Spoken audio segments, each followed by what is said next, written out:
USA ਤੇ ਜੀ ਸ਼ੁਕਰੀਆ ਸਾਰਿਆਂ ਨੂੰ, ਸਤਿ ਸ੍ਰੀ ਅਕਾਲ ਜੀ। ਜੀ ਅੱਜ ਦਾ ਖਬਰ ਤੇ ਨਜ਼ਰ ਪ੍ਰੋਗਰਾਮ ਸਾਲ 2023 ਦੀ 29 ਦਸੰਬਰ ਦਾ ਪ੍ਰੋਗਰਾਮ ਹੈ ਤੇ ਦਿਨ ਅੱਜ ਸ਼ੁੱਕਰਵਾਰ ਹੈ। ਸਪਾਂਸਰ ਕਰਦੇ ਨੇ ਖਾਲਸਾ ਇੰਸ਼ੋਰੈਂਸ ਏਜੰਸੀ ਵਾਲੇ, ਜਿਨ੍ਹਾਂ ਤੋਂ ਤੁਸੀਂ ਹਰ ਤਰੀਕੇ ਦੀ ਇੰਸ਼ੋਰੈਂਸ ਲੈ ਸਕਦੇ ਹੋ। ਇੰਸ਼ੋਰੈਂਸ ਬਾਰੇ ਪਤਾ ਕਰਨ ਦੇ ਲਈ ਇਹਨਾਂ ਦਾ ਨੰਬਰ ਹੈ 4082722500। ਇਹ ਪਿਛਲੇ 3 ਦਹਾਕਿਆਂ ਤੋਂ ਵੱਧ ਸਮੇਂ ਤੋਂ ਇੰਸ਼ੋਰੈਂਸ ਬਿਜ਼ਨਸ ਦੇ ਵਿੱਚ ਨੇ, ਸ਼ਾਨਦਾਰ ਸੇਵਾਵਾਂ ਦੇ ਰਹੇ ਨੇ। ਅਮਰੀਕਾ ਭਰ ਦੇ ਵਿੱਚ ਇੰਸ਼ੋਰੈਂਸ ਕਰਦੇ ਨੇ। ਬਿਜ਼ਨਸ ਇੰਸ਼ੋਰੈਂਸ, ਓਬਾਮਾ ਕੇਅਰ ਜਾਂ ਮੈਡੀਕੇਅਰ ਬਾਬਤ ਕੋਈ ਵੀ ਜਾਣਕਾਰੀ ਚਾਹੀਦੀ ਹੈ ਜਾਂ ਪਾਲਿਸੀ ਕਰਵਾਉਣ ਦੇ ਲਈ ਅੱਜ ਹੀ ਕਾਲ ਕਰੋ 4082722500 ਤੇ। ਟਰਕੀਅਨ ਇਮੀਗ੍ਰੇਸ਼ਨ ਲਾ ਫਰਮ ਵਾਲੇ ਜੇ ਟਰਕੀਅਨ ਅਟਾਰਨੀ ਟਰਕੀਅਨ ਦੇ ਨਾਲ ਤੁਸੀਂ ਯੂਐਸ ਇਮੀਗ੍ਰੇਸ਼ਨ ਬਾਬਤ ਕੋਈ ਵੀ ਸਲਾਹ ਕਰਨੀ ਹੈ, ਕੋਈ ਵੀ ਸਵਾਲ ਪੁੱਛਣਾ ਤੇ ਇਹਨਾਂ ਦਾ ਨੰਬਰ ਹੈ 4159090503। Krishan Dhanota Yuba City, Baljinder Singh Nijjar Woodland, Paramjit ਕੌਰੰਗੀ ਵੈਕਾਬਲ, ਪ੍ਰਿਤਪਾਲ ਸਿੰਘ ਸਿੱਧੂ ਫ੍ਰੈਜ਼ਨੋ ਜੀਐਨ ਲਿਊ ਵਾਲੇ ਟਰੱਕ ਵਾਸ਼ ਕਰਦੇ ਨੇ, ਆਇਲ ਚੇਂਜ ਕਰਦੇ ਨੇ, 에ਅਰ ਬ੍ਰੇਕਾਂ ਦਾ ਕੰਮ ਤਸੱਲੀ ਬਖਸ਼ ਕਰਵਾ ਸਕਦੇ ਹੋ। ਨਵੇਂ ਪੁਰਾਣੇ ਟਾਇਰ ਵੀ ਇਹਨਾਂ ਤੋਂ ਮਿਲਦੇ ਨੇ। ਲੋਕੇਸ਼ਨ ਸੈਂਤਾ ਨੇਲਾ ਦੀ, ਨਿਮਾ ਸਹੂਤਾ ਦੇ ਨਾਲ ਗੱਲ ਕੀਤੀ ਜਾ ਸਕਦੀ ਹੈ 209 277 0113 ਤੇ। MK market, Kashmir Singh Sacramento, Jassi Gill, Bhupinder Singh, Nirmal Singh, Sandhu family Bakersfield ਤੋਂ। ਇਹਨਾਂ ਸਾਰੇ ਹੀ ਸਪਾਂਸਰਸ ਦਾ ਬਹੁਤ-ਬਹੁਤ ਧੰਨਵਾਦ। ਤੇ ਜੇਕਰ ਤੁਸੀਂ ਵੀ ਪੰਜਾਬੀ ਰੇਡੀਓ ਯੂਐਸਏ ਦੇ ਇਹਨਾਂ ਪ੍ਰੋਗਰਾਮਾਂ ਨੂੰ ਸਪਾਂਸਰ ਕਰਨਾ ਚਾਹੁੰਦੇ ਹੋ ਤਾਂ ਸਟੂਡੀਓ ਦਾ ਨੰਬਰ ਹੈ 408272 ਪ੍ਰੋਗਰਾਮ ਖਬਰ ਤੇ ਨਜ਼ਰ ਨੂੰ ਤੁਸੀਂ ਇਸ ਵੇਲੇ ਸੁਣ ਰਹੇ ਹੋ AM FM ਸਟੇਸ਼ਨਸ ਦੇ ਨਾਲ ਰੇਡੀਓ ਸੈੱਟ ਤੇ, ਨੈਟ ਤੇ, mobile app, social media platforms, Facebook, YouTube ਤੇ ਸੁਣ ਰਹੇ ਹੋ, ਦੇਖ ਰਹੇ ਹੋ। ਸਾਰਿਆਂ ਦਾ ਹੀ ਪ੍ਰੋਗਰਾਮ ਖਬਰ ਤੇ ਨਜ਼ਰ ਦੇ ਵਿੱਚ ਸਵਾਗਤ ਹੈ। ਮਿੰਟੂ ਜੀ, ਖਬਰਾਂ ਦੇ ਵੱਲ ਆਈਏ। ਸ਼ੁਰੂਆਤ ਕਰੀਏ ਮੁੱਖ ਮੰਤਰੀ ਭਗਵੰਤ ਮਾਨ ਸਾਹਿਬ ਤੋਂ। ਝਾਕੀ ਵਾਲਾ ਮਸਲਾ ਲੱਗਦਾ ਸ਼ਾਇਦ ਖਾਸਾ ਵੱਧ ਗਿਆ। ਹੁਣ ਸੁਨੀਲ ਜਾਖੜ ਨੂੰ ਉਹਨਾਂ ਨੇ ਚੈਲੰਜ ਕੀਤਾ ਜੀ ਦੇਖੋ, ਝਾਕੀ ਤੇ ਪੂਰੀ ਸਿਆਸਤ ਦੀ ਹਾਕੀ ਚੱਲਣ ਡਈ ਆ। ਗੱਲ ਇਹ ਆ ਕਿ ਅੱਜ ਖੁਦ ਮੁੱਖ ਮੰਤਰੀ ਇਸ ਗੱਲ ਦਾ ਜਵਾਬ ਦੇ ਰਹੇ ਸਨ ਜਿਹੜੀ ਕੱਲ ਪੀਸੀ ਕਰਕੇ ਸੁਨੀਲ ਜਾਖੜ ਨੇ ਕੀਤੀ ਸੀ। ਸੁਨੀਲ ਜਾਖੜ ਨੇ ਇੱਕ ਦਾਅਵਾ ਕੀਤਾ ਸੀਗਾ ਕਿ ਇਹਨਾਂ ਨੇ ਆਪਣੀਆਂ ਤਸਵੀਰਾਂ ਲਾ ਕੇ ਜੋ ਉੱਥੇ ਐਂਟਰੀਆਂ ਘਲਾਈਆਂ ਸਨ, ਝਾਕੀ ਦੀਆਂ ਜੋ ਮਾਡਲ ਹੁੰਦੇ ਆ, ਕਿ ਉਹਨਾਂ ਦੇ ਵਿੱਚ ਆਪਦੀਆਂ ਇਹਨਾਂ ਨੇ ਫੋਟੋਆਂ ਚੇਪ ਦਿੱਤੀਆਂ ਤੇ ਦੱਸੋ ਕਿਸ ਤਰ੍ਹਾਂ ਉੱਥੇ ਐਂਟਰੀ ਮਿਲ ਜਾਂਦੀ। ਰਿਜੈਕਸ਼ਨ ਹੀ ਆਉਣੀ ਸੀ। ਉਹ ਜਾਖੜ ਕਹਿ ਰਹੇ ਸੀਗੇ ਕਿ ਚੰਗਾ ਹੋਇਆ ਸਗੋਂ ਜਲੂਸ ਨਿਕਲਣੋਂ ਬਕਾਇਆ ਹੋ ਗਿਆ, ਨਹੀਂ ਤੇ ਕੰਮ ਤੇ ਬੜਾ ਇਹਨਾਂ ਨੇ ਤੇ ਖਰਾਬ ਕਰ ਦਿੱਤਾ ਸੀਗਾ। ਉਹ ਕਹਿੰਦੇ ਕਿ ਬਚ ਗਏ ਆ ਜੀ, ਬਾਕੀ ਹੋ ਗਿਆ, ਨਹੀਂ ਤੇ ਤਾਂ ਕੰਮ ਗਿਆ ਸੀ। ਹੁਣ ਅੱਜ ਇਹਨਾਂ ਨੇ ਇਹ ਕਹਿ ਦਿੱਤਾ ਕਿ ਜਾਂ ਤਾਂ ਸਾਬਤ ਕਰੋ ਕਿ ਅਸੀਂ ਫੋਟੋਆਂ ਲਾ ਕੇ ਭੇਜੀਆਂ ਆਪਦੀਆਂ, ਜੇ ਨਹੀਂ ਤਾਂ ਫਿਰ ਤੁਸੀਂ ਮਾਫੀ ਮੰਗੋ, ਪੰਜਾਬ ਚ ਨਾ ਆਇਓ, ਤੇ ਜੇ ਮੰਨ ਲਓ ਤੁਸੀਂ ਸਬੂਤ ਦੇ ਦਿੰਦੇ ਜੇ ਤੇ ਫਿਰ ਮੈਂ ਰਾਜਨੀਤੀ ਛੱਡ ਦੇਵਾਂਗਾ। ਮਤਲਬ ਕਿ ਚੈਲੰਜ ਗੇਮ ਚੱਲਣ ਡਈ ਆ। ਇਸ ਚੈਲੰਜ ਨੂੰ ਪ੍ਰਵਾਨ ਤੇ ਨਹੀਂ ਕੀਤਾ ਸੁਨੀਲ ਜਾਖੜ ਨੇ ਖੁੱਲੇ ਰੂਪ ਚ, ਪਰ ਇੱਕ ਮਤਲਬ ਕਿ ਪੋਸਟ ਜਿਹਾ ਪਾ ਦਿੱਤਾ ਹੈ ਕਿ ਮੈਂ ਆਪਦੇ ਕੱਲ ਵਾਲੇ ਸਟੈਂਡ ਤੇ ਖਲੋਤਾ ਵਾਂ। ਤੇ ਉਹ ਮਤਲਬ ਕਿ ਜਿਵੇਂ ਲਾਭ ਵੀ ਰਹੇ ਨੇ ਆਖਿਆ ਨਾ, ਬੁਰਿਆਂ ਨੂੰ ਯਾਰਾ ਸਾਰੇ, ਚੋਰਾਂ ਨੂੰ ਯਾਰਾ ਸਾਰੇ ਚੋਰ ਕਿਉਂ ਦਿਸਦੇ ਨੇ। ਉਹ ਕਹਿੰਦੇ ਕਿ ਝੂਠਿਆਂ ਨੂੰ ਸਾਰੇ ਝੂਠੇ ਕਿਉਂ ਦਿਸਦੇ ਆ। ਮਤਲਬ ਕਿ ਇਹ ਲੜਾਈ ਜਿਹੜੀ ਆ ਤੁਰਦੀ ਇੱਥੋਂ ਤੱਕ ਆ ਗਈ ਹੈ। ਪਰ ਕੋਈ ਗੱਲ ਤੇ ਹੈ ਨਹੀਂ, ਕਿਉਂਕਿ ਇਹਨਾਂ ਨੇ ਅੱਜ ਜੋ ਆਪਣੀ ਦੇਖੋ ਗੱਲ ਕਹੀ ਆ, ਕੱਲ ਤੱਕ ਜਿਹੜੀ ਗੱਲ ਸੀ ਉਹ ਸੁਨੀਲ ਜਾਖੜ ਦੇ ਬਿਆਨ ਤੇ ਕੇਂਦਰਿਤ ਸੀ। ਅੱਜ ਜਿਹੜੀ ਇਹਨਾਂ ਨੇ ਗੱਲ ਕਹੀ ਆ ਉਹ ਗੱਲ ਇਸ ਕਰਕੇ ਵਜ਼ਨਦਾਰ ਹੋ ਜਾਂਦੀ ਹੈ ਕਿਉਂਕਿ ਇਹਨਾਂ ਨੇ ਤੱਥਾਂ ਨਾਲ ਸਾਰੀ ਆਪਣੀ ਗੱਲ ਕਹੀ ਆ।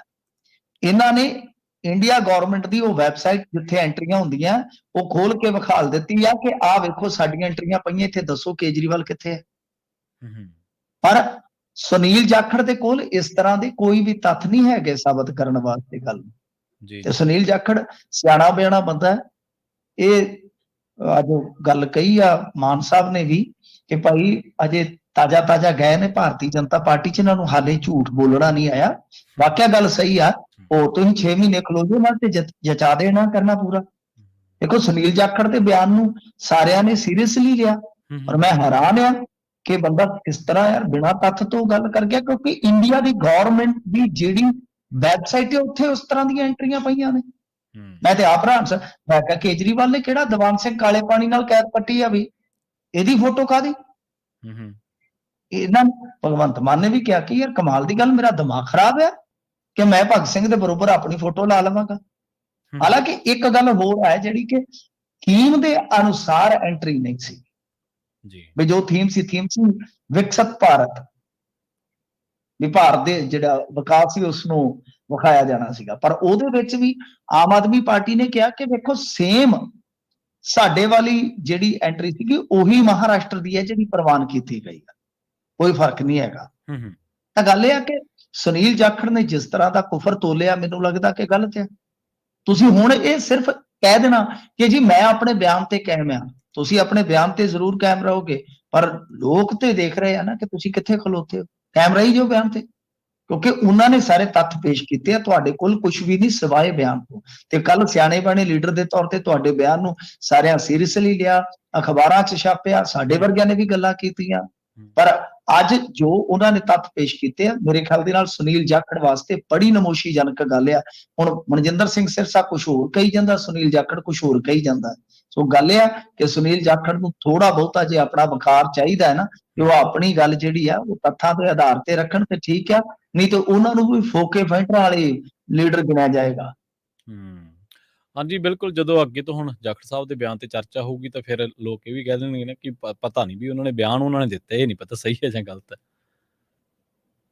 ਨਹੀਂ, ਇਹ ਤੇ ਹੁੰਦਾ ਹੀ ਆ। ਫਿਰ ਜੀ ਸੁਖਬੀਰ ਸਿੰਘ ਬਾਦਲ ਹੋਏ, ਹੂੰ ਭਗਵੰਤ ਮਾਨ ਹੋਰਾਂ ਨੂੰ ਵੀ ਹੁਣ ਲੋਕ ਕਹਿਣ ਲੱਗ ਪਏ ਕਿ ਇਹਨਾਂ ਦਾ ਪਤਾ ਨਹੀਂ ਕਦੋਂ ਯੂ ਟਰਨ ਮਾਰ ਲੈਣਾ। ਹੂੰ ਸੁਨੀਲ, ਜੇ ਇਸ ਤਰ੍ਹਾਂ ਦੇ ਲੀਡਰਾਂ ਦੇ ਨਾਲ ਇਸ ਤਰ੍ਹਾਂ ਦੀਆਂ ਗੱਲਾਂ ਜੁੜ ਜਾਣਗੀਆਂ ਜੀ ਤੇ ਫਿਰ ਕੀ ਉਹਨਾਂ ਦੀ ਕੀ ਮੁੱਕਤ ਕੀ ਰਹਿ ਜਾਏਗੀ? ਹੂੰ, ਹੈ ਕੋਈ ਕ੍ਰੈਡੀਬਿਲਿਟੀ ਜਿਹਨੂੰ ਆਂਦੇ ਆ, ਜੀ ਉਹ ਕੀ ਆ ਫਿਰ? ਜੀ ਜੇ ਕੋਈ ਇਤਬਾਰ ਹੀ ਨਾ ਕਰੇ ਕਿਸੇ ਲੀਡਰ ਦੀ ਗੱਲ ਤੇ ਉਹ ਲੀਡਰ ਕਾਹਦਾ? ਹੂੰ ਤੇ ਐਨਆਰਆਈਜ਼ ਲਈ ਪੰਜਾਬ ਸਰਕਾਰ ਨੇ ਕੋਈ ਵੱਡਾ ਐਲਾਨ ਕੀਤਾ ਮਿੰਟੂ ਜੀ? ਐਲਾਨ ਇਹ ਕੀਤਾ ਕਿ ਐਨਆਰਆਈਜ਼ ਲਈ ਮਿਲਣੀਆਂ ਫੇਰ ਸ਼ੁਰੂ ਆ ਜੀ, ਫਰਵਰੀ ਦੇ ਮਹੀਨੇ ਦੇ ਵਿੱਚ ਸ਼ਾਇਦ ਕਹਿੰਦੇ ਕਿ ਆਪਾਂ ਫੇਰ ਚਲਾ ਦੇਾਂਗੇ ਕੰਮ। ਤੇ ਐਤਕੀ ਪਠਾਨਕੋਟ ਦਾ ਜਿਹੜਾ ਬੜਾ ਵਧੀਆ ਇਹਨਾਂ ਨੇ ਕਹਿੰਦੇ ਕਿ ਸੈਰ ਸਪਾਟਾ ਕੇਂਦਰ ਜਿਹੜਾ ਵਿਕਸਿਤ ਕੀਤਾ, ਉੱਥੇ ਹੀ ਮਿਲਣੀ ਹੋਊਗੀ ਤੇ ਉੱਥੇ ਨਾਲੇ ਵਿਖਾਵਾਂਗੇ, ਨਾਲੇ ਆਂਦੇ ਖਾਓ ਖਰਮਾਨੀਆਂ ਤੇ ਨਾਲੇ ਭੰਨੂ ਬਦਾਮ, ਉੱਥੇ ਨਾਲੇ ਤੁਹਾਡੀ ਸੈਰ ਕਰਾਵਾਂਗੇ, ਨਾਲੇ ਤੁਹਾਨੂੰ ਵਧੀਆ ਇਸ ਤਰ੍ਹਾਂ ਦੇ ਸਪੌਟ ਵਿਖਾਵਾਂਗੇ ਤੇ ਨਾਲੇ ਤੁਹਾਡੀਆਂ ਮੁਸ਼ਕਲਾਂ ਦੂਰ ਕਰਕੇ ਤੁਹਾਨੂੰ ਘਰੇ ਘਲਾਵਾਂਗੇ। ਸਾਰੇ ਕੰਮ ਜਿਹੜੇ ਆਲ ਇਨ ਵਨ ਕਰ ਦੇਣਾ ਉੱਥੇ। ਤੇ ਇਹ ਇਹਨਾਂ ਨੇ ਕਿਹਾ ਜਲਦੀ, ਕਹਿੰਦੇ ਕਿ ਹਵਾਈ ਅੱਡੇ ਤੇ ਆਪਾਂ ਕਾਊਂਟਰ ਵੀ ਖੋਲ ਦੇਣਾ ਪੰਜਾਬੀਆਂ ਦੀ ਸਹਾਇਤਾ ਵਾਸਤੇ। ਉਹ ਕਾਊਂਟਰ ਖੋਲਣ ਲਈ ਪਤਾ ਨਹੀਂ ਇਹਨਾਂ ਨੇ ਕਿੱਡੀ ਕੁ ਵੱਡੀ ਬਿਲਡਿੰਗ ਛੱਤਣੀ ਆ, ਕਈ ਮਹੀਨੇ ਹੋ ਗਏ ਆ। ਉਦੋਂ ਇਹ ਗਏ ਸੀ 에ਅਰਪੋਰਟ ਤੇ, ਕਹਿੰਦੇ ਆਪਾਂ ਇੱਥੇ ਕਾਊਂਟਰ ਲਾ ਰਹੇ ਹਾਂ। ਖੈਰ, ਇਹ ਇਹਨਾਂ ਨੇ ਅੱਜ ਫੇਰ ਇੱਕ ਵਾਰੀ ਦੁਹਰਾ ਦਿੱਤਾ ਹੈ। ਤੇ ਬਾਕੀ ਇੱਕ ਨਵੀਂ ਵੈਬਸਾਈਟ ਜਿਹੜੀ ਆ nri.punjab.gov.in, ਇਹ ਇਹਨਾਂ ਨੇ ਲਾਂਚ ਕਰ ਦਿੱਤੀ ਹੈ। ਇਹਦੇ ਚ ਹੁਣ ਕੀ ਪਤਾ ਕੀ ਇਹਨਾਂ ਨੇ ਰੱਖਿਆ, ਮੈਨੂੰ ਤਾਂ ਪਤਾ ਨਹੀਂ, ਉਹ ਜਾ ਕੇ ਕਿਸੇ ਨੇ ਚੈੱਕ ਕਰਨਾ ਤੇ ਚੈੱਕ ਕਰ ਲਵੇ। 3 ਫਰਵਰੀ ਤੋਂ ਪੰਜਾਬ ਚ ਐਨਆਰਆਈਜ਼ ਮਿਲਣੀਆਂ ਜਿਹੜੀਆਂ ਉਹ ਸ਼ੁਰੂ ਹੋ ਜਾਣਗੀਆਂ ਤੇ ਜਿਹਦੇ ਕਰਕੇ ਫਿਰ ਉਹ ਸਾਰਾ ਕੁਝ ਹੈ ਜਿਹੜਾ ਹੱਲ ਹੋਏਗਾ, ਜੋ ਮੁਸ਼ਕਲਾਂ ਦੇ ਤੌਰ ਤੇ ਤੁਹਾਡੇ ਸਾਹਮਣੇ ਆ। ਬਾਕੀ ਗੱਲ ਇਹ ਆ ਕਿ ਅੱਗੇ ਵੀ ਐਨਆਰਆਈਜ਼ ਮਿਲਣੀਆਂ ਤੇ ਕੀਤੀਆਂ ਸਨ, ਠੀਕ ਰਹੀਆਂ, ਪਰ ਇਹਨਾਂ ਦੇ ਆਪਣੇ ਹੀ ਇੱਕ ਮਿੱਤਰ ਤੇ ਪੱਤਰਕਾਰ ਜਿਹੜੇ ਇੱਥੋਂ ਹੀ ਗਏ ਨੇ, ਅੱਜ ਕੱਲ ਪਤਾ ਨਹੀਂ ਕਿੱਥੇ ਖੋ ਗਏ, ਤੇ ਉਹਨਾਂ ਦਾ ਵੀ ਮਾਮਲਾ ਆ ਗਿਆ ਸੀ। ਯਾਦ ਹੈ ਤੁਹਾਨੂੰ ਅਨੂ ਸਾਹਿਬ ਦਾ? ਜੀ ਜੀ, ਨਾਮ ਲੈ ਕੇ ਇੱਕ ਬਜ਼ੁਰਗ ਨੇ ਗੱਲ ਕੀਤੀ ਸੀ, ਉਹ ਕੀ ਹੱਲ ਹੋ ਗਿਆ? ਉਹਦਾ ਕੀ ਬਣਾਇਆ ਕਿਸੇ ਨੂੰ ਮੁੜ ਕੇ ਤੇ ਕੋਈ ਹਵਾ ਹੀ ਨਹੀਂ ਨਿਕਲੀ। ਤੇ ਦੂਜੇ ਪਾਸੇ ਗੱਲ ਸੁਣੋ ਕਿ ਜਦੋਂ ਇਹਨਾਂ ਨੇ ਮਿਲਣੀਆਂ ਕਰ ਲਈਆਂ, ਉਸ ਤੋਂ ਬਾਅਦ ਫਿਰ ਹੋਇਆ ਕੀ ਸੀਗਾ? 3-4 ਮਹੀਨਿਆਂ ਬਾਅਦ ਜਗਰਾਉਂ ਵਾਲਾ ਮਾਮਲਾ, ਉਹ ਵੀ ਐਨਆਰਆਈਜ਼ ਦੇ ਨਾਲ ਹੀ ਜੁੜਿਆ ਸੀ। ਉੱਥੇ ਕੀ ਕਰ ਲਿਆ? ਜੀ ਜੀ, ਪਰਸੋਂ ਇੱਕ ਐਨਆਰਆਈ ਦੀ ਗੱਲ ਆਪਾਂ ਕੀਤੀ ਸੀਗੀ ਸ਼ਾਇਦ, ਕਿ ਉਹਨਾਂ ਨੇ ਇੱਕ ਫੜਾਇਆ ਇੱਥੇ, ਸ਼ਾਇਦ ਸੁਪਰਡੈਂਟ ਸੀ ਕਿ ਕੌਣ ਸੀਗਾ, ਉਹ ਫੜਾਇਆ ਜਿਹੜਾ ਇੱਕ ਬੂਥ ਦੇ ਵਿੱਚੋਂ 20,000 ਰੁਪਏ ਦੀ ਰਿਸ਼ਵਤ ਮੰਗਦਾ ਸੀਗਾ, ਮਹੀਨਾ ਲੈਂਦਾ ਸੀ। ਤਾਂ ਮਤਲਬ ਕਿ ਗੱਲ ਇਹ ਆ ਕਿ ਬਈ ਇਹਨਾਂ ਮਿਲਣੀਆਂ ਦਾ ਤਾਂ ਹੀ ਫਾਇਦਾ ਹੈ ਕਿ ਜੇਕਰ ਤੁਸੀਂ ਠੋਸ ਹੱਲ ਕੱਢੋ, ਕੋਈ ਗੱਲਬਾਤ ਸੁਣੋ। ਐਨਆਰਆਈ ਸਭਾ ਤੋਂ ਅੱਗੇ ਪੈਸੇ ਲੈ ਕੇ ਇਹਨਾਂ ਨੇ ਮਿਲਣੀਆਂ ਕੀਤੀਆਂ ਸੀ, ਮੈਂ ਆਰਟੀਆਈ ਪਾਈ ਤੇ ਪੁੱਛਿਆ, ਹਾਲਾਂਕਿ ਬਾਅਦ ਦੇ ਵਿੱਚ ਐਨਆਰਆਈ ਸਭਾ ਵਾਲਿਆਂ ਨੇ ਮੈਨੂੰ ਲਿਖ ਕੇ ਭੇਜਿਆ ਕਿ ਜੀ ਬਾਅਦ ਚ ਪੈਸੇ ਸਾਨੂੰ ਆ ਗਏ। ਜੀ, ਇੱਕ ਵਾਰੀ ਜਿਹੜੇ ਐਨਆਰਆਈਜ਼ ਲਈ ਉਹਨਾਂ ਨੇ ਤੰਬੂ ਕਨਾਤਾ ਲਾਏ ਸੀਗੇ ਨਾ ਪਿਛਲੀ ਵਾਰੀ, ਉਹ ਐਨਆਰਆਈ ਸਭਾ ਤੋਂ ਪੈਸੇ ਲੈ ਕੇ ਲਾਏ ਸੀਗੇ। ਉਹਦੇ ਬਾਅਦ ਦੇ ਵਿੱਚ ਚਲੋ ਸਰਕਾਰੀ ਖਜ਼ਾਨੇ ਚੋਂ ਆ ਗਏ, ਉਲਟ ਪੁਲਟ ਹੋ ਗਿਆ ਕੰਮ, ਠੀਕ ਆ। ਪਰੰਤੂ ਇਹ ਆ ਕਿ ਐਨਆਰਆਈਜ਼ ਵਾਸਤੇ ਜੇ ਕੁਝ ਕਰਨਾ ਆ ਤਾਂ ਠੋਸ ਰੂਪ ਦੇ ਵਿੱਚ ਤੁਹਾਡੇ ਕੋਲ ਜਿਹੜੀ ਆ ਨਾ ਇੱਛਾ ਸ਼ਕਤੀ ਹੋਣੀ ਚਾਹੀਦੀ ਆ। ਕੁਲਦੀਪ ਸਿੰਘ ਧਾਲੀਵਾਲ ਨੇ ਉਦੋਂ ਬਥੇਰਾ ਐਨਆਰਆਈਜ਼ ਮਿਲਣੀ ਦੇ ਵਿੱਚ ਕਹਿ ਲਓ ਕਿ ਰੌਲਾ ਪਾਇਆ, ਇਹ ਕਰ ਦਿਆਂਗੇ ਉਹ ਕਰ ਦਿਆਂਗੇ, ਪਰ ਬਾਅਦ ਦੇ ਵਿੱਚ ਜਿੰਨੇ ਮਾਮਲੇ ਆ ਕੀ ਸਾਰੇ ਦੇ ਸਾਰੇ ਹੱਲ ਹੋ ਗਏ? ਕੋਈ ਹੈ ਡਾਟਾ? ਦੂਜੀ ਚੀਜ਼ ਇਹ ਆ ਕਿ ਜਦੋਂ ਉਹ ਮਾਮਲਾ ਆਪਣੇ ਵਿਧਾਇਕ ਨਾਲ ਜੁੜਿਆ ਐਨਆਰਆਈ ਦੀ ਕੋਠੀ ਦਾ, ਤੇ ਫਿਰ ਮੁੜ ਕੇ ਇਹਨਾਂ ਦੇ ਬੁੱਲਾਂ ਨੂੰ ਟੇਪ ਹੀ ਲੱਗ ਗਈ। ਇਸ ਕਰਕੇ ਗੱਲ ਇਹ ਆ ਕਿ ਬੋਲਿਆ ਵੀ ਕਰੋ ਨਾ, ਐਨਆਰਆਈ ਮਿਲਣੀ ਕਰਕੇ ਤਾਂ ਕੀ ਕਰੋਗੇ ਤੁਸੀਂ?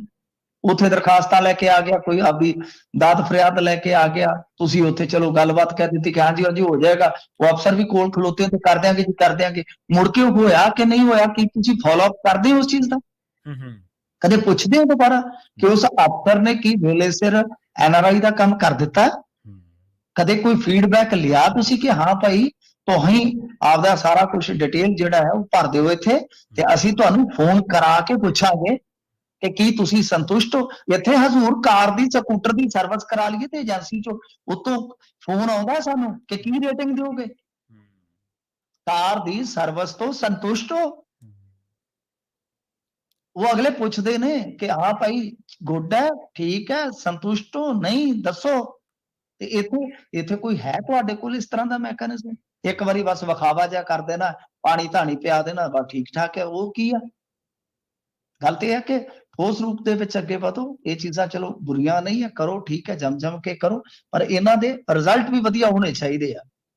ਜੀ ਜੀ ਮਿੰਟੂ ਜੀ, ਇੱਕ ਗੱਲ ਹੋਰ ਵੀ ਹੈ ਨਾ, ਅਫਸਰਸ਼ਾਹੀ ਤੋਂ ਕੋਈ ਕੰਮ ਕਰਾਉਣਾ ਹੋਵੇ ਕਹਿਣਗੇ ਪਹਿਲਾਂ ਐਪਲੀਕੇਸ਼ਨ ਲਿਖ ਕੇ ਲਿਆਓ, ਫਿਰ ਕਹਿਣਗੇ ਇਹਨੂੰ ਫਲਾਣੇ ਤੋਂ ਮਾਰਕ ਕਰਾ ਕੇ ਲਿਆਓ, ਤੇ ਜਦੋਂ ਆਪ ਭਰੋਸਾ ਦਿੰਦੇ ਆਪ ਜਵਾਨੀ ਕਲਾਮੀ ਦੇ ਦਿੰਦੇ ਆਪ, ਉਦੋਂ ਕੋਈ ਰਿਟਰਨ ਦੇ ਵਿੱਚ ਨਹੀਂ ਕਿ ਜਾਂ ਕੋਈ ਟਾਈਮ ਫਰੇਮ ਨਹੀਂ, ਕੁਛ ਨਹੀਂ। ਨਹੀਂ ਚਲੋ ਉਹ ਤੇ ਹੈ ਕਿ ਕੋਈ ਜਿਹੜਾ ਵੀ ਬੰਦਾ ਜਾਂਦਾ ਉਹ ਇਹੋ ਜਿਹੀ ਮਿਲਣੀ ਦੇ ਵਿੱਚ ਜਾਂ ਕੋਈ ਵੀ ਇਸ ਤਰ੍ਹਾਂ ਦਾ ਲੱਗਿਆ, ਕੋਈ ਵੀ ਸਰਕਾਰ ਦਰਬਾਰ 'ਚ ਕੈਂਪ ਲੱਗਾ, ਉੱਥੇ ਆਪਣੇ ਕਾਗਜ਼ ਲੈ ਕੇ ਜਾਂਦਾ ਹੈ। ਬਿਲਕੁਲ ਲੈ ਕੇ ਜਾਂਦਾ, ਤੇ ਉਹ ਆਪਦੇ ਸਾਰੇ ਕਾਗਜ਼ ਲੈ ਕੇ ਜਾਂਦਾ ਜੋ ਵੀ ਉਹਦੇ ਹੁੰਦੇ ਆ, ਦਸਤਾਵੇਜ਼ ਹੁੰਦੇ ਆ।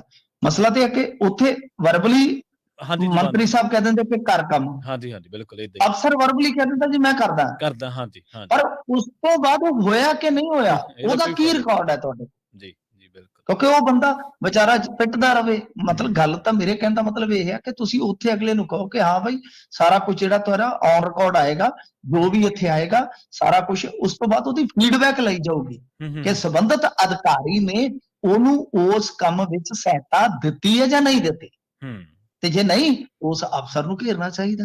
ਜੀ ਜੀ ਮਿੰਟੂ ਜੀ, ਡੇਰਾ ਮੁਖੀ ਦਿੱਲੀ ਹਾਈ ਕੋਰਟ ਪਹੁੰਚ ਗਿਆ ਜੀ, ਕਿਹੜਾ ਡੇਰਾ ਮੁਖੀ? ਇੱਕ ਤਾਂ ਡੇਰੇ ਬਹੁਤ ਨੇ ਜੀ। ਨਹੀਂ, ਇਹ ਸਰਸੇ ਵਾਲਾ ਡੇਰਾ ਮੁਖੀ ਇਹਨੂੰ ਹੀ ਬੋਲਦੇ ਨੇ। ਡੇਰਾ ਮੁਖੀ ਇਸ ਨੂੰ ਕਿਹਾ ਜਾਂਦਾ, ਡੇਰਾ ਸਰਸਾ ਮੁਖੀ ਇਹੀ ਆ।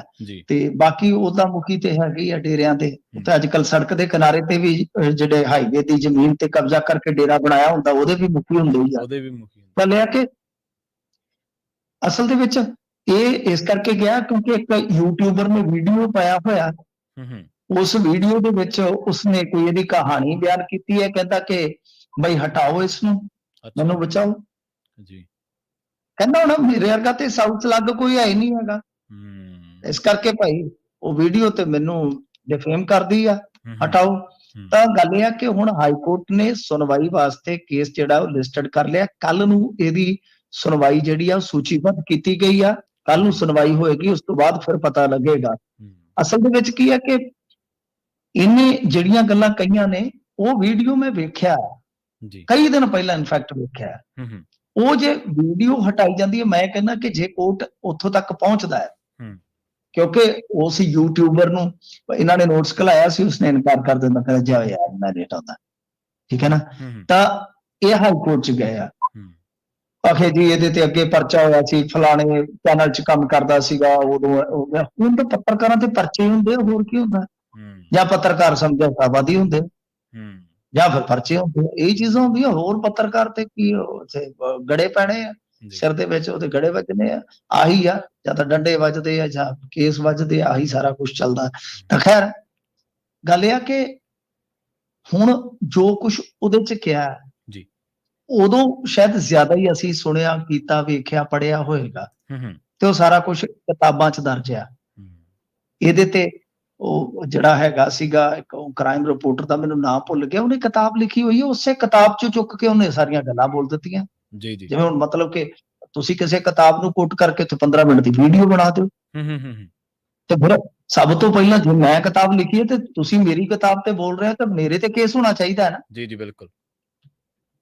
ਜੇ ਮੈਂ ਕਿਸੇ ਖਬਰ ਨੂੰ ਕੋਟ ਕਰ ਰਿਹਾ ਤਾਂ ਪਹਿਲਾਂ ਉਸ ਅਖਬਾਰ ਤੇ ਕੇਸ ਕਰੋ। ਸਜ਼ਾ ਯਾਰ ਮੈਨੂੰ ਸਮਝ ਨਹੀਂ ਆਉਂਦੀ ਕੋਰਟ ਕਚਹਿਰੀਆਂ ਤੇ, ਯਾਰ ਤੁਸੀਂ ਕਿਆ ਸੋਚ ਕੇ ਇਹਨਾਂ ਚੀਜ਼ਾਂ ਦਾ ਨੋਟਿਸ ਲੈ ਰਹੇ ਹੋ?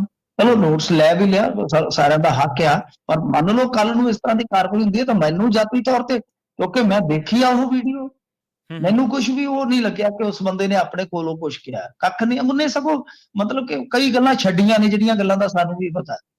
ਜੀ, ਜੀ। ਸੋ ਇਸ ਕਰਕੇ ਹੁਣ ਦੇਖਣਾ ਹੋਏਗਾ ਕਿ ਕੱਲ ਹਾਈ ਕੋਰਟ ਪਰ ਮੈਨੂੰ ਬਹੁਤ ਮਾਯੂਸੀ ਹੋਏਗੀ ਜੇਕਰ ਹਾਈ ਕੋਰਟ ਹੁਕਮ ਦਿੰਦਾ ਕਿ ਵੀਡੀਓ ਹਟਾਓ, ਕਿਉਂਕਿ ਬੋਲਣ ਦੀ ਆਜ਼ਾਦੀ ਆ। ਤਾਂ ਬੋਲਣ ਦੀ ਆਜ਼ਾਦੀ ਦਾ ਮਤਲਬ ਇਹ ਨਹੀਂ ਤੁਸੀਂ ਜੋ ਮਰਜ਼ੀ ਕਿਸੇ ਪ੍ਰਤੀ ਭੌਂਕਦੇ ਰਹੋ, ਇਹ ਵੀ ਨਹੀਂ ਹੈ। ਪਰ ਗੱਲ ਇਹ ਹੈ ਕਿ ਉਸ ਬੰਦੇ ਨੇ ਕੋਈ ਹੱਦ ਨਹੀਂ ਤੋੜੀ। ਸਾਰੀਆਂ ਚੀਜ਼ਾਂ ਕੋਟ ਕੀਤੀਆਂ ਨੇ, ਬੁੱਕ ਚੋਂ ਲਈਆਂ ਨੇ, ਕੁਝ ਚੀਜ਼ਾਂ ਆਰਟੀਕਲਾਂ ਚੋਂ ਲਈਆਂ ਨੇ, ਕੁਝ ਚੀਜ਼ਾਂ ਚਾਰਜ ਸ਼ੀਟ ਚੋਂ ਲਈਆਂ ਨੇ, ਕੁਝ ਚੀਜ਼ਾਂ ਬਿਆਨਾਤਾਂ ਚੋਂ ਲਈਆਂ ਨੇ।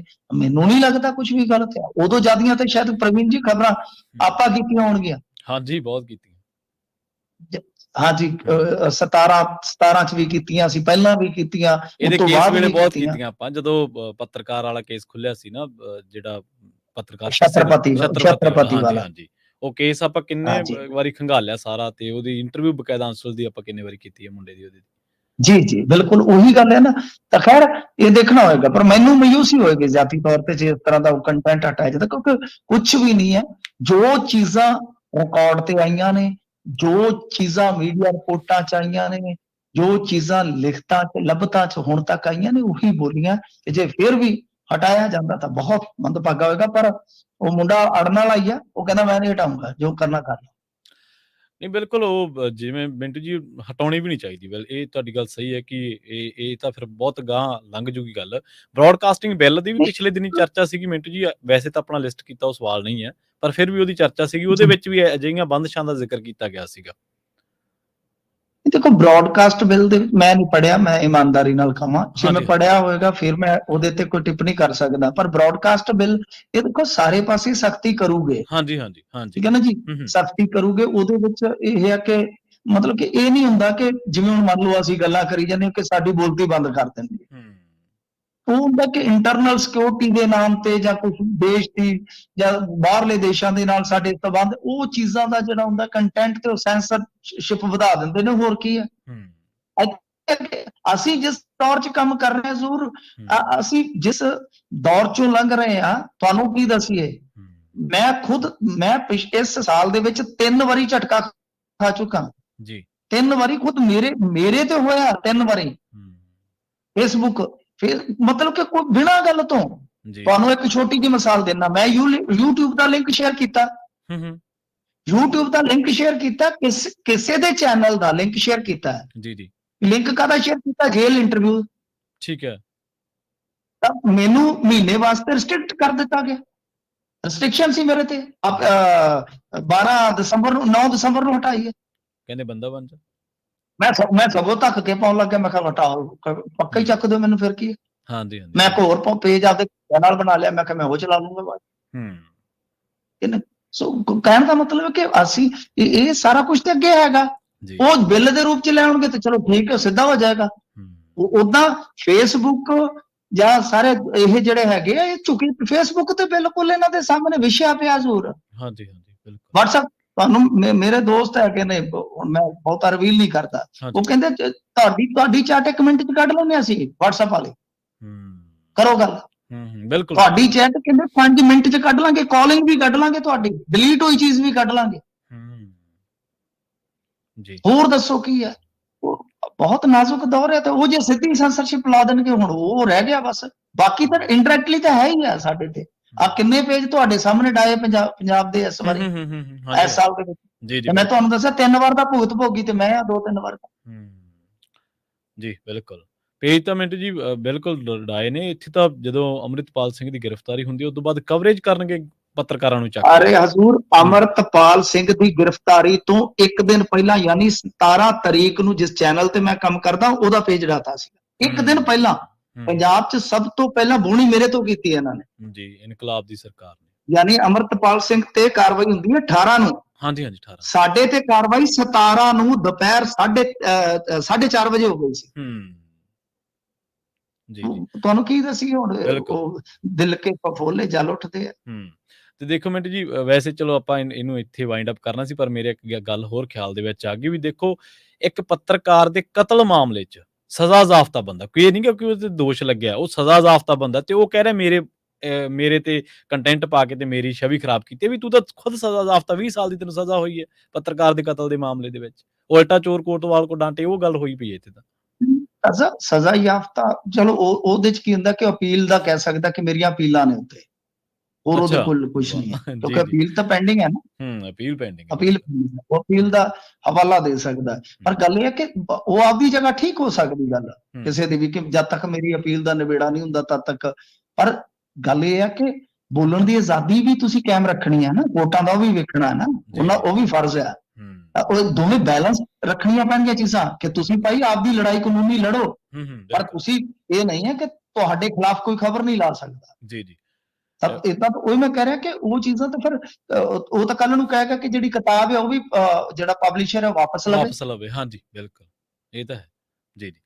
ਮਿੰਟੂ ਜੀ, ਕਿਸੇ ਦਿਨ ਇਸ ਚੀਜ਼ ਦੇ ਉੱਤੇ ਹੀ ਇੱਕ ਦੋ ਖਬਰਾਂ ਜਿਹੜੀਆਂ ਉਹ ਕਾਫੀ ਵਿਸਥਾਰ ਦੇ ਨਾਲ ਕਰਾਂਗੇ, ਜੇ ਤੁਹਾਡੇ ਕੋਲੇ ਸਮਾਂ ਹੋਇਆ ਤਾਂ, ਇਹਨਾਂ ਚੀਜ਼ਾਂ ਦੇ ਉੱਤੇ ਕੋਈ ਗੱਲ ਨਹੀਂ ਜੀ। ਤੁਹਾਡੇ ਕੋਲੇ ਕਾਫੀ ਭਾਈਆਂ ਹਵਾਲੇ ਨੇ ਹੁੰਦੇ ਘਾਹ ਹੀ ਖੋਦਣਾ, ਹੋਰ ਜੀ। ਆਪਾਂ ਕਿਹੜਾ ਕੋਈ ਜਹਾਜ਼ ਚਲਾਉਣੇ। ਨਹੀਂ, ਬਿਲਕੁਲ। ਤੇ ਮਿੰਟੂ ਜੀ, ਅਗਲੀ ਖਬਰ ਦੇ ਵੱਲ ਵਧੀਆ ਜੀ ਗੱਲ ਕਰਕੇ, 34 ਸਾਲ ਪਹਿਲਾਂ ਸ਼ਹੀਦ ਹੋਇਆ ਸੀਗਾ ਇੱਕ ਇਨਸਾਨ, ਤੇ ਉਹਦਾ ਹੁਣ ਭਤੀਜਾ ਡੀਐਸਪੀ ਬਣੇਗਾ ਜੀ। ਦੇਖੋ, ਇਹ ਨਾ ਜਿਹੜਾ ਆਪਰੇਸ਼ਨ ਪਵਨ ਸੀਗਾ, ਜਿਹੜਾ ਸ੍ਰੀਲੰਕਾ ਦੇ ਵਿੱਚ ਫੌਜ ਘਲਾਈ ਸੀਗੀ ਰਾਜੀਵ ਗਾਂਧੀ ਨੇ, ਉਸ ਸਮੇਂ ਬਠਿੰਡਾ ਦਾ ਇੱਕ ਅਫਸਰ ਹੈ ਜਿਹੜਾ ਉਹ ਸ਼ਹੀਦ ਹੋਇਆ ਸੀ ਉਸ ਮਿਸ਼ਨ ਕਹਿ ਲਓ, ਜਿਹੜਾ ਉਹ ਆਪਰੇਸ਼ਨ ਸੀਗਾ ਉਹਦੇ ਵਿੱਚ। ਉਹ ਪਵਨ ਆਪਰੇਸ਼ਨ ਵੈਸੇ ਉਹਨੂੰ ਕਹਿ ਦਿੰਦੇ ਨੇ, ਤੇ ਵੈਸੇ ਉਹਨੂੰ ਇੱਕ ਬਲੰਡਰ ਵੀ ਮੰਨਿਆ ਜਾਂਦਾ ਹੈ ਰਾਜੀਵ ਗਾਂਧੀ ਦਾ, ਕਿਉਂਕਿ ਰਾਜੀਵ ਗਾਂਧੀ ਦਾ ਕਤਲ ਜਿਹੜਾ ਹੈ ਨਾ ਉਹ ਉਸੇ ਹੀ ਫੈਸਲੇ ਚੋਂ ਨਿਕਲਿਆ ਸੀਗਾ। ਚਲੋ ਉਧਰ ਨੂੰ ਮੋੜਾ ਮੁੜ ਗਿਆ ਗੱਲ ਦਾ, ਖੈਰ। ਤਾਂ ਉਸ ਆਪਰੇਸ਼ਨ ਦੇ ਵਿੱਚ ਨੁਕਸਾਨ ਵੀ ਹੋਇਆ ਸੀਗਾ ਫੌਜ ਦਾ, ਤਾਂ ਇਹ ਬਠਿੰਡੇ ਦਾ ਮਾਮਲਾ ਸੀਗਾ। ਤਾਂ ਇਸ ਅਫਸਰ ਦਾ ਜਿਹੜਾ ਮਤਲਬ ਕਿ ਗਾਂ ਵਾਰਸ ਸੀਗਾ, ਉਹ ਭਤੀਜਾ ਸੀਗਾ, ਸ਼ਹੀਦ ਸੀਗਾ। ਤੇ 1999 ਦੇ ਵਿੱਚ ਦਵਿੰਦਰ ਸਿੱਧੂ ਦਾ ਮਤਲਬ ਕਿ ਇਹ ਜਿਹੜਾ ਭਤੀਜਾ ਸੀਗਾ ਉਹਨੂੰ ਡੀਐਸਪੀ ਲਾਉਣ ਬਾਰੇ ਇਹਨਾਂ ਨੇ ਕਿਹਾ ਸੀਗਾ, ਕਿਉਂਕਿ ਨੇਵੀ ਦੇ ਵਿੱਚ ਲੈਫਟੀਨੈਂਟ ਪਾਇਲਟ ਸੀਗੇ। ਅੱਛਾ, ਜਦੋਂ ਇਹਨਾਂ ਨੇ ਚਾਰਾਜੋਈ ਕੀਤੀ ਕਿ ਹਾਂ ਭਾਈ ਭਤੀਜੇ ਨੂੰ ਜੌਬ ਦਿਓ, ਤੇ ਪੰਜਾਬ ਪੁਲਿਸ ਵਾਲਿਆਂ ਨੇ ਨਾ ਕਰ ਦਿੱਤੀ ਸੀ ਕਿ ਅਸੀਂ ਜੌਬ ਨਹੀਂ ਦੇਣੀ। ਫਿਰ ਹਾਈ ਕੋਰਟ 'ਚ ਗਏ, ਹਾਈ ਕੋਰਟ ਨੇ ਕਿਹਾ ਕਿ ਤੁਸੀਂ ਨਾ ਨਹੀਂ ਕਰ ਸਕਦੇ। ਇੱਕ ਨਾ ਪੰਜਾਬ ਸਰਕਾਰ ਦੀ ਇੱਕ ਪਾਲਿਸੀ ਹੈ, ਉਹਨੂੰ ਕਹਿੰਦੇ ਆਨਰ ਐਂਡ ਗ੍ਰੈਟੀਟਿਊਡ। ਉਹਦੇ 'ਚ ਇਹਨਾਂ ਨੇ ਕਿਹਾ ਕਿ ਨਹੀਂ, ਅਸੀਂ ਨਹੀਂ ਮੰਨਦੇ। ਹਾਈ ਕੋਰਟ ਨੇ ਆਖਿਆ ਯਾਰ ਤੁਹਾਨੂੰ ਕੀ, ਤੁਹਾਡੇ ਦਿਮਾਗ 'ਚ ਫਰਕ ਹੈ ਕਿ ਜੇ ਤਾਂ ਪੁਲਿਸ ਵਾਲਾ ਆਉਂਦਾ ਇਸੇ ਪਾਲਿਸੀ ਦੇ ਤਹਿਤ ਆਨਰ ਐਂਡ ਗ੍ਰੈਟੀਟਿਊਡ, ਕਿ ਤੁਸੀਂ ਉਹਨਾਂ ਦੇ ਭਤੀਜਿਆਂ ਨੂੰ ਜੌਬਾਂ ਦੇ ਕੇ ਤੇ ਡੀਐਸਪੀ ਬਣਾ ਰੱਖਿਆ। ਜਿਹੜਾ ਬੰਦਾ ਦੇਸ਼ ਲਈ ਸ਼ਹੀਦ ਹੋਇਆ, ਫੌਜ ਨਾਲ ਵਿਤਕਰਾ ਕਰਤਾ ਬਈ। 3 ਮਹੀਨਿਆਂ ਦੇ ਅੰਦਰ ਅੰਦਰ ਉਹਨਾਂ ਆਖਿਆ ਕਾਕੇ ਨੂੰ ਡੀਐਸਪੀ ਲਾ ਦਿਓ। ਸੋ 3 ਮਹੀਨਿਆਂ ਦੇ ਅੰਦਰ ਅੰਦਰ ਇਹਨਾਂ ਨੂੰ ਫੈਸਲਾ ਲੈਣਾ ਪਵੇਗਾ। ਪਰ ਤੁਸੀਂ ਹਿਸਾਬ ਲਾ ਲਓ ਕਿ ਸਾਡੀ ਸਰਕਾਰ ਤੇ ਸਾਡਾ ਮੁੱਖ ਮੰਤਰੀ ਹਰ ਵੇਲੇ ਸ਼ਹੀਦਾਂ ਦੀ ਗੱਲ ਕਰਦਾ, ਹਰ ਵੇਲੇ ਫੌਜੀਆਂ ਦੀ ਗੱਲ ਕਰਦਾ, ਪਰ ਆਹ ਵੇਖ ਲਓ ਇਹਨਾਂ ਦਾ ਕੰਮ ਕੀ ਹੈ ਕਿ ਹੇਠਲੇ ਪੱਧਰ ਤੇ ਕੀ ਹੁੰਦਾ। ਕਹਿੰਦੇ ਜੀ ਨਹੀਂ, ਅਸੀਂ ਨਹੀਂ ਜੌਬ ਦੇਣੀ। ਤਾਂ ਫਿਰ ਉਹ ਹਾਈ ਕੋਰਟ 'ਚ ਪਹੁੰਚੇ ਆ, ਤਾਂ ਹੁਣ ਹਾਈ ਕੋਰਟ ਨੇ ਕਿਹਾ ਕਿ 3 ਮਹੀਨਿਆਂ ਦੇ ਵਿੱਚ ਵਿੱਚ ਫੈਸਲਾ ਲਵੋ ਜੀ। ਤੇ ਮਿੰਟੂ ਜੀ, ਸਰੀ ਦੇ ਵਿੱਚ ਕਹਿੰਦੇ ਮੰਦਿਰ ਦੇ ਪ੍ਰਧਾਨ ਦੇ ਪੁੱਤਰ ਦੇ ਘਰ ਤੇ ਹਮਲਾ ਹੋਇਆ ਜੀ, ਗੋਲੀਆਂ ਚੱਲੀਆਂ। ਹਾਂਜੀ, ਇਹ ਸਵੇਰੇ ਸਾਨੂੰ ਵੀ ਇੱਥੇ ਮਿਲਿਆ। ਇੰਡੀਆ ਦੇ ਵਿੱਚ ਤੁਹਾਨੂੰ ਪਤਾ ਹੀ ਹੈ ਕਿ ਖਬਰਾਂ, ਫਿਰ ਕੈਨੇਡਾ ਵਾਲੀਆਂ ਖਬਰਾਂ 'ਚ ਬਹੁਤ ਜਲਦੀ ਇੱਥੇ ਛਾਇਆ ਹੁੰਦੀਆਂ। ਤੇ ਕਮਾਲ ਦੀ ਗੱਲ ਹੈ ਕਿ ਪ੍ਰਵੀਨ ਜੀ, ਉਹ ਬੜੀਆਂ ਪੜੀਆਂ ਜਾਂਦੀਆਂ ਨੇ।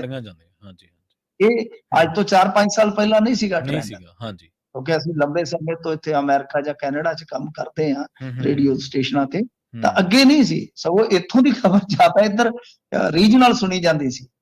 ਅੱਜ ਇਹ ਬਦਲਾਅ ਦੇਖ ਰਹੇ ਹਾਂ ਕਿ ਉੱਥੋਂ ਵਾਲੀ ਖਬਰ ਇੱਥੇ ਰੀਜਨਲ ਪੜੀ ਜਾਂਦੀ, ਉਹਨੂੰ ਵਿਊਜ਼ ਮਿਲਦੇ ਨੇ, ਉਹ ਵੀਡੀਓ ਵਗੈਰਾ। ਤੁਸੀਂ ਲੋਕਾਂ ਨੂੰ ਦੱਸ ਹੀ ਇੰਨਾ ਕੁਝ ਦਿੱਤਾ ਮਿੰਟੂ ਜੀ। ਹਾਂਜੀ, ਤੁਸੀਂ ਲੋਕਾਂ ਨੂੰ ਦੱਸ ਹੀ ਇੰਨਾ ਕੁਝ ਦਿੱਤਾ, ਉਹਨਾਂ ਨੂੰ ਜਾਣਕਾਰੀਆਂ ਹੋ ਗਈਆਂ, ਹੁਣ ਇੰਟਰਸਟ ਪੈਦਾ ਹੋ ਗਿਆ। ਜਦੋਂ ਜਾਣਕਾਰੀ ਹੁੰਦੀ ਹੈ ਫਿਰ ਇੰਟਰਸਟ ਆਪਾਂ ਤਾਂ ਕਿਹੜੇ ਪਾਣੀ ਹੰਡਿਆ ਜੀ। ਮਤਲਬ ਕਹਿਣ ਤੋਂ ਭਾਵ ਹੈ ਵੀ ਦੇਸ਼ਾਂ ਦੇ ਆਪਸੀ ਸੰਬੰਧਾਂ ਦੀ ਚਰਚਾ ਹੁਣ ਬਹੁਤ ਹੋਣ ਲੱਗ ਪਈ, ਘਟਨਾਵਾਂ, ਖਬਰਾਂ ਲੋਕਾਂ ਨੂੰ। ਉਹ ਇਹ ਨਾ ਕਿ ਪ੍ਰਵੀਨ ਜੀ, ਅੱਜ ਕੱਲ ਕੀ ਹੈ ਕਿ ਬੱਚੇ ਤੋਂ ਲੈ ਕੇ ਬਜ਼ੁਰਗ ਤੱਕ ਉਹ ਇੰਟਰਨੈਟ ਕਨੈਕਟੀਵਿਟੀ ਉਹਦੀ ਹੈਗੀ ਆ। ਹਾਂਜੀ, YouTube ਤੇ ਬਜ਼ੁਰਗ ਬੈਠੇ ਰਹਿੰਦੇ ਆ, ਤਾਂ ਕਰਕੇ ਉਹ ਚੀਜ਼ਾਂ। ਤੇ ਫਿਰ ਇਹ ਆ ਕਿ ਕੈਨੇਡਾ 'ਚ ਬੱਚੇ ਗਏ ਆ, ਜੇ ਸਾਡੇ ਆਪਣੇ ਨਹੀਂ ਗਏ ਹੁੰਦੇ ਤੇ ਸਾਡੇ ਆਪਣਿਆਂ ਦੇ ਗਏ ਹੁੰਦੇ। ਹਾਂਜੀ, ਉਹ ਦਿਲਚਸਪੀ ਦੋਸਤ ਮਿੱਤਰ ਦੇ ਵਿੱਚ ਉਹ ਫਿਰ ਸਾਰੀਆਂ ਚੀਜ਼ਾਂ ਜੁੜ ਜਾਂਦੀਆਂ ਨੇ। ਖੈਰ, ਤਾਂ ਲక్ష్ਮੀ ਨਾਰਾਇਣ ਮੰਦਿਰ ਦੇ ਪ੍ਰੈਜ਼ੀਡੈਂਟ ਸਤੀਸ਼ ਕੁਮਾਰ ਦੇ ਬੇਟੇ ਦੇ ਘਰ ਤੇ ਇਹ ਫਾਇਰਿੰਗ ਹੋਈ ਦੱਸਦੇ ਆ। ਤੇ ਇਹਦੀ ਪੁਲਿਸ ਵੀ ਪੁਸ਼ਟੀ ਕਰ ਰਹੀ ਆ ਹੁਣ ਗੱਲ ਇਹ ਹੈ ਕਿ ਇੱਥੋਂ ਦਾ ਇੰਡੀਅਨ ਮੀਡੀਆ ਤਾਂ ਜੋ ਲਿਖ ਰਿਹਾ ਕਿ ਜੀ ਇਹ ਨਿੱਜਰ ਵਾਲੀ ਹੱਤਿਆ ਦਾ ਕੋਈ ਹੋ ਸਕਦਾ, ਬਦਲਾ ਹੋ ਸਕਦਾ, ਫਲਾਂ ਹੋ ਸਕਦਾ, ਖਾਲਿਸਤਾਨੀਆਂ ਦਾ। ਪਰ ਮੈਂ ਉਹਨਾਂ ਦਾ ਇੱਕ ਵਰਸ਼ਨ ਪੜ੍ਹ ਰਿਹਾ ਸੀਗਾ ਜਿਹਦੇ 'ਚ ਉਹਨਾਂ ਨੇ ਕਿਹਾ, ਖੁਦ ਸਤੀਸ਼ ਜੀ ਨੇ ਕਿਹਾ ਕਿ ਜੇ ਇਸ ਤਰ੍ਹਾਂ ਦੀ ਕੋਈ ਗੱਲ ਹੁੰਦੀ ਤਾਂ ਉਹ ਹਮਲਾ ਮੇਰੇ ਤੇ ਹੁੰਦਾ, ਪਹਿਲੀ ਗੱਲ ਜੀ। ਦੂਸਰਾ, ਇੱਕ ਮੈਂ ਇੱਧਰੋਂ ਇੰਡੀਅਨ ਮੀਡੀਆ ਦੀ ਗੱਲ ਕਰਦਾ ਕਿਉਂਕਿ ਮੈਂ ਫੋਰਨ ਮੀਡੀਆ ਨਹੀਂ ਪੜ੍ਹਦਾ ਤੇ ਨਾ ਹੀ ਜ਼ਿਆਦਾ ਸਾਡੇ ਕੋਲ ਹੋਇਆਗਾ। ਤਾਂ ਉਹਨਾਂ ਨੇ ਇਹ ਗੱਲ ਕਹੀ ਆ ਕਿ ਅਸਲ ਦੇ ਵਿੱਚ ਇੱਥੇ ਰੰਗਦਾਰੀ ਵਗੈਰਾ ਉਹ ਸਿਸਟਮ ਵੀ ਚੱਲ ਰਿਹਾ ਜਿਸ ਇਲਾਕੇ 'ਚ ਰਹਿੰਦੇ ਨੇ। ਉਹ ਕਹਿੰਦੇ ਆ ਕਿ ਇਹਨਾਂ ਨੇ ਕੋਈ ਬੀਮਾ ਕੰਪਨੀ ਵੇਚੀ ਸੀ ਬੀਤੇ ਦਿਨ। ਠੀਕ ਹੈ, ਹੋ ਸਕਦਾ ਹੈ ਕਿ ਉਸ ਐਂਗਲ ਤੋਂ ਵੀ ਕਿਸੇ ਨੇ ਸੋਚ ਕੇ ਵਿਉਂਤਬੰਦੀ ਕੀਤੀ ਹੋਵੇ। ਤਾਂ ਇਹਨਾਂ ਨੇ ਸਿਆਣੀ ਗੱਲ ਕਹੀ ਆ। ਤਾਂ ਇੱਥੇ ਦਾ ਮੀਡੀਆ ਤੇ ਫਿਰ ਤੁਹਾਨੂੰ ਪਤਾ ਹੀ ਆ, ਜਦੋਂ ਇਸ ਤਰ੍ਹਾਂ ਦੀ ਖਬਰ ਮਿਲ ਜਾਂਦੀ ਆ ਉਹ ਇੱਕ ਵੱਖਰੀ ਦਿਸ਼ਾ 'ਚ, ਹਾਲਾਂਕਿ ਪੁਸ਼ਟੀ ਵੀ ਨਹੀਂ ਹੁੰਦੀ, ਕੋਈ ਕਿਸੇ ਦਾ ਵਰਸ਼ਨ ਆਵੇ, ਕੋਈ ਅਧਿਕਾਰਤ ਪੁਸ਼ਟੀ ਹੋਵੇ ਨਾ, ਫਿਰ ਕਿਸੇ ਥਾਂ ਤੇ ਜਾਂ ਕਿਸੇ ਧੜੇ ਨਾਲ ਕੋਈ ਗੱਲ ਜੋੜੀ ਜਾਵੇ ਤਾਂ ਬਿਹਤਰ ਹੈ, ਠੀਕ ਹੈ। ਪਰੰਤੂ ਬਿਨਾਂ ਸਿਰ ਪੈਰ ਤੋਂ ਗੱਲ ਨੂੰ ਦੂਸਰੇ ਪਾਸੇ, ਉਹ ਤਾਂ ਸਗੋਂ ਫਰਕ ਪਾਉਣ ਵਾਲੀ ਗੱਲ ਹੁੰਦੀ ਹੈ। ਤੇ ਤੁਸੀਂ ਤੇ ਸਗੋਂ ਪਾਠਕ ਨੂੰ ਵਧਾ ਰਹੇ ਹੋ ਅੰਨ੍ਹੇਵਾਹ ਜਦੋਂ ਇਸ ਤਰ੍ਹਾਂ ਦੀ ਤੁਸੀਂ ਕੱਟੜਪੁਣੇ ਵਾਲੀ ਪੱਤਰਕਾਰਤਾ ਕਰਦੇ ਹੋ। ਸੋ ਇਹ ਦੋ ਵਰਸ਼ਨ ਪੜ੍ਹੇ ਨੇ ਮੈਂ ਹੁਣ ਤੱਕ, ਕਿ ਇੱਕ ਤਾਂ ਇਹ ਆ ਕਿ ਉਹ ਕਹਿੰਦੇ ਕਿ ਜੇ ਕੋਈ ਇਸ ਤਰ੍ਹਾਂ ਦੀ ਹੁੰਦੀ, ਕੋਈ ਬਦਲਾਖੋਰੀ ਵਾਲੀ ਗੱਲ ਹੁੰਦੀ, ਫਿਰ ਮੇਰੇ ਤੇ ਹੁੰਦਾ ਹਮਲਾ, ਮੇਰੇ ਬੇਟੇ ਦੇ ਘਰ ਤੇ ਹਮਲਾ। ਹੁਣ ਤੱਕ ਹੀ ਤੋਂ ਸਿਆਣੀ ਗੱਲ ਹੈ ਉਹਨਾਂ ਦੀ। ਤੇ ਦੂਸਰੀ ਗੱਲ ਕਿ ਇੱਕ ਉਹ ਐਂਗਲ ਪੈਸੇ ਧੇਲੇ ਨੂੰ ਵੀ ਦੇ ਰਹੇ। ਬਿਲਕੁਲ ਜੀ, ਬਿਲਕੁਲ। ਮਿੰਟੂ ਜੀ, ਪੈਟਰੋਲ ਤੇ ਡੀਜ਼ਲ ਦੀਆਂ ਕੀਮਤਾਂ ਬਾਰੇ ਸੁਣਨ ਦੇ ਵਿੱਚ ਆ ਰਿਹਾ ਵੀ ਇਹ ਘਟਣਗੀਆਂ। ਇਹ ਘਟਣਗੀਆਂ। ਇਹ ਇਲੈਕਸ਼ਨ ਤੋਂ ਪਹਿਲਾਂ ਯਾਦ ਆ ਤੁਹਾਨੂੰ, ਬੰਗਾਲ ਦਾ ਜਦੋਂ ਇਲੈਕਸ਼ਨ ਸੀਗਾ, ਕੱਚੇ ਤੇਲ ਦੀਆਂ ਕੀਮਤਾਂ ਤਾਂ ਨੂੰ ਜਾਂਦੀਆਂ ਸੀ ਸਪੱਟੇ ਭਰਦੀਆਂ, ਪਰ ਬਾਵਜੂਦ ਇਸ ਤੇ ਮੋਦੀ ਗਵਰਨਮੈਂਟ ਨੇ ਤੇਲ ਦੀਆਂ ਕੀਮਤਾਂ ਸਥਿਰ ਰੱਖੀਆਂ ਤੇ ਜਿਵੇਂ ਇਲੈਕਸ਼ਨ ਹਾਰੇ ਇੱਕਦਮ 5 ਰੁਪਏ ਠਾ ਸੋਟਾ ਵੱਜਿਆ।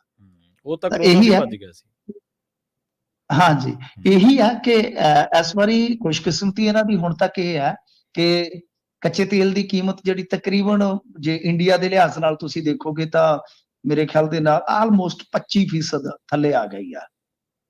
20 ਤੋਂ ਲਾ ਲਓ ਕਿ 25% ਤੱਕ ਤੇ ਹੈ।